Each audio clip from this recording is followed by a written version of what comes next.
Hi అండి, welcome to our channel. ఈరోజు వచ్చేసరికి ఏం లేదండి, వినాయకుడు పూజ అయితే మనం అందరం చేస్తాం, అది అందరికీ తెలుసు.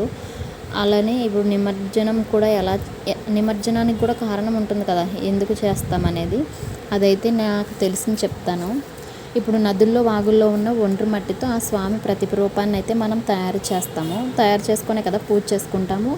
అలాగే 21 ఆకుల పత్రాలతో పూజ చేస్తాం. హిందూ సాంప్రదాయం ప్రకారం భాద్రపద శుద్ధి చవితి నాడు వినాయక చవితి పూజ జరుపుతాం. అలాగే సరిగ్గా 10 రోజులు అంటే అనంత చతుర్దశి రోజున వినాయక నిమజ్జనం జరుపుతాం. వినాయకుని ప్రతిష్టాపన ఎంత వైభవంగా చేసుకుంటామో అంతే వైభవంగా నిమజ్జనం కూడా జరుపుతాం. వినాయకునికి చేసే షోడోపచార పూజలో మాటిమాటికి పత్రాలను తాకడం వల్ల వాటిలోని ఔషధ తత్వం మనకి చేరుతుంది. 9 రోజుల పాటు విగ్రహాన్ని పత్రాలను ఇంట్లో ఉంచుకున్న తరువాత దగ్గరలో ఉన్న నదుల్లో వాగుల్లో జలాశయాల్లో నిమజ్జనం చేస్తాం. వినాయక చవితి నాటికి వర్షాలు ఎక్కువగా కురుస్తాయి, చాలా ఎక్కువ ఉంటాయి కదండి అప్పటికి వర్షాలు. అందువల్ల వాగులు నదులు ఎక్కువ ప్రవహిస్తూ ఉంటాయి.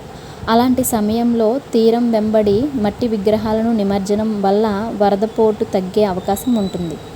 పైగా ఈ కాలంలో క్రిములు నదుల్లో వాగుల్లో ఎక్కువ ఉంటాయి.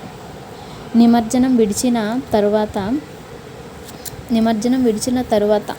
అంటే ఇప్పుడు నిమజ్జనానికి మనం నదుల్లో నది దగ్గరికి వెళ్తాం కదా నిమజ్జనం కోసం. ఆ నిమజ్జనం విడిచిన ప్రతిమతో నీళ్లు కూడా క్రిమిరహితంగా మారిపోతాయి. నీళ్ళు కూడా చాలా క్రిములుగా ఉండేవి ఈ విగ్రహాన్ని ఆ నీటిలో వేయడం ద్వారా క్రిమిరహితంగా మారతాయి.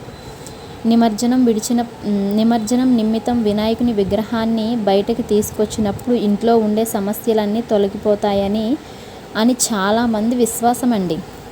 వినాయకుని నీటిలో నిమజ్జనం చేసేటప్పుడు జీవితంలో ఎదురయ్యే సమస్యలు తగ్గిపోతాయని చాలామంది నమ్మకం. ఇదండి ఈరోజైతే ఈ వీడియో. ఐ హోప్ ఈ వీడియో మీకు నచ్చుతుందని భావిస్తున్నాను. చూసిన వీడియో ప్రతి ఒక్కరు లైక్ చేయండి, షేర్ చేయండి, కామెంట్ చేయండి. Thank you for watching. Bye.